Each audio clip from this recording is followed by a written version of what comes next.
a annoncé de nouvelles mesures pour venir en aide aux secteurs les plus touchés par les tarifs douaniers. On parle de soutien financier et logistique pour les entreprises, pour les travailleurs, enveloppe d'à peu près 5 milliards de dollars.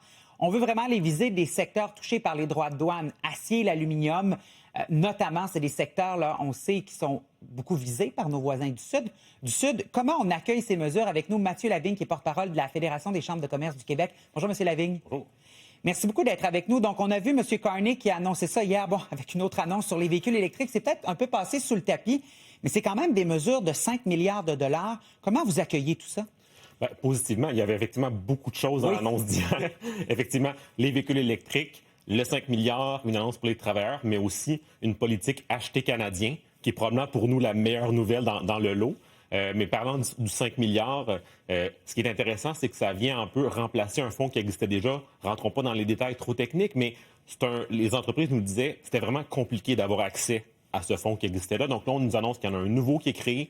On s'attend à plus de flexibilité. Et 5 milliards, c'est sûr que pour nous, c'est une bonne nouvelle parce qu'il y a des secteurs qui sont touchés par des ralentissements. Les investissements sont en baisse depuis le début de l'année. Donc, pour nous, c'est une bonne nouvelle, c'est clair.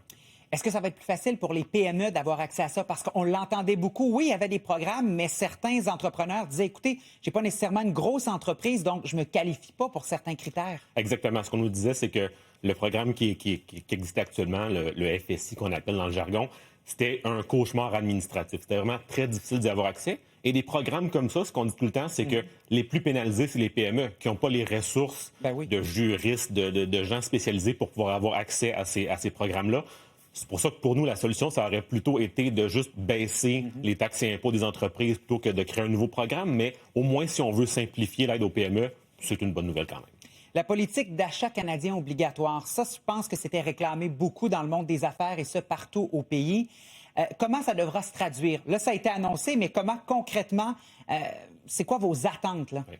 Depuis le début de l'année, du début de la guerre tarifaire qu'on vit, ce qu'on disait, c'est que ça prend absolument pour compenser une partie de l'incertitude du marché américain, les tarifs, tout ça, d'avoir un peu plus d'accès à nos propres marchés chez nous. Donc, que les gouvernements achètent davantage canadiens pour que nos entreprises puissent déplacer leur production vers le Canada. Donc, c'est une très bonne nouvelle. On disait, maintenant que les intentions sont là, il faut mettre en place une nouvelle politique. Là, on nous l'annonce. Pour le mois de novembre, une nouvelle politique d'achat préférentiel canadien. Par contre, le diable est un peu dans les détails parce que ce qu'on nous dit, c'est que c'est seulement pour l'acier et le bois d'œuvre. Mais il y a beaucoup d'autres secteurs qui, en ce moment, sont impactés. Je pense à l'aluminium, évidemment, au Québec, mais qui n'est pas inclus dans cette annonce-là d'hier. Mais aussi, je pense au matériel roulant. Il y a un appel d'offres pour des trains de Via Rail, exemple, en ce moment. Bien, il n'y a pas de critères préférentiels pour les manufacturiers canadiens. Pour nous, c'est sûr que c'est un problème. Donc, ça devrait s'appliquer à l'ensemble. Si l'idée est bonne pour l'acier et le bois d'œuvre, c'est bon pour tous les secteurs, selon nous. Tout le monde devrait pouvoir bénéficier de ces achats préférentiels-là.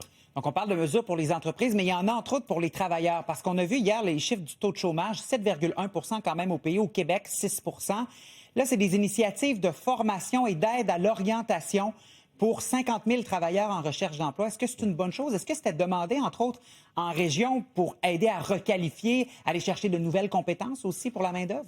Oui, et la principale bonne nouvelle dans cette annonce-là, ce qu'on aime bien lire et qu'on a hâte de voir les détails, c'est qu'il y a vraiment une volonté de le faire avec les provinces. Parce qu'on sait au Québec, c'est beaucoup géré par le gouvernement du Québec, plus proche du terrain, plus proche des besoins. Vous l'avez dit, notre taux de chômage est plus bas. On a des réalités également différentes dans certaines régions. Donc, ce qu'on souhaite vraiment, c'est qu'on fasse ces annonces-là et ces investissements-là en partenariat avec le gouvernement du Québec pour s'assurer de ne pas dédoubler, de ne pas créer quelque chose à part de ce que le Québec fait déjà. Finançons et améliorons ce que le Québec fait déjà pour que ce soit simple pour les travailleurs, mais également pour les entreprises. Donc, cette volonté-là, elle est intéressante. Dans ce cas-ci, on va attendre de voir les détails, mais on est à la bonne place par rapport à ça. C'est une bonne nouvelle pour les travailleurs en ce moment qui sont dans des secteurs comme l'aluminium au Québec, qui en ce moment vivent des ralentissements, surtout dans les PME en transformation, baisse de 600 millions des investissements depuis le début de l'année, notamment aluminium, mais aussi dans le secteur du bois. C'est très difficile en ce moment dans le secteur forestier. On se parlait de l'incertitude un peu plus tôt cet été avant l'échéance. Bon, finalement, l'accord n'est toujours pas là avec les États-Unis. À partir de ce moment-ci, à la Fédération des chambres de commerce, c'est quoi vos attentes par rapport aux négociations avec les États-Unis? Est-ce qu'il faut se presser ou prendre le temps pour pas nécessairement, sans dire signer n'importe quoi, signer quelque chose qui pourrait être très dommageable pour l'économie? Oui, puis on a vu dans l'annonce d'hier, puis là, dans tout ce qui a été annoncé, il y a plein de choses qui sont passées inaperçues, mais on nous a clairement dit que le nouvel accord, l'ACIUM, l'accord Canada, États-Unis, Mexique, la renégociation serait seulement l'an prochain. Donc, c'est sûr que l'annonce de ces mesures-là et la partie sur l'ACIUM nous disent qu'il n'y aura peut-être pas d'entente rapidement. D'où l'importance de mesures comme les contrats publics, mais pensons aux barrières interprovinciales. Donc, ce type de mesure-là est importante parce que, justement, on ne sait pas quand est-ce que l'administration américaine va vouloir signer une entente, de quoi elle aura l'air. Donc, il faut agir sur ce qu'on contrôle chez nous parce que, après ça, et comme on le répète, même s'il y avait une entente qui était signée la semaine prochaine avec les États-Unis, qu'est-ce qui dit que dans 3 mois ou dans 6 mois, on n'irait pas dans une autre direction? L'accord Canada-États-Unis-Mexique, il est en vigueur, il a été signé par le président Trump et il n'est pas respecté par le président Trump. Donc, il faut en tirer les conclusions que c'est mieux de s'occuper de nos propres choses chez nous, s'assurer de rendre notre économie plus résiliente et d'espérer que la négociation donne quelque chose. Mathieu Lavigne de la Fédération des chambres de commerce du Québec, merci d'être passé nous voir ce matin. Ça fait plaisir. À bientôt.